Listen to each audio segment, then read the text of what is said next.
தாமரை பூவும் திருமுகம் காட்டாது போனதன் பாவம்.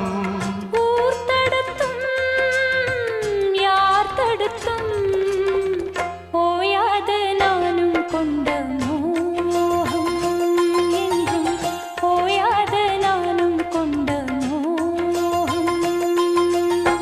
செம்மீனே செம்மீனே உங்கிட்ட சொன்னேனே செவ்வந்தி பெண்ணுக்கு சிங்கார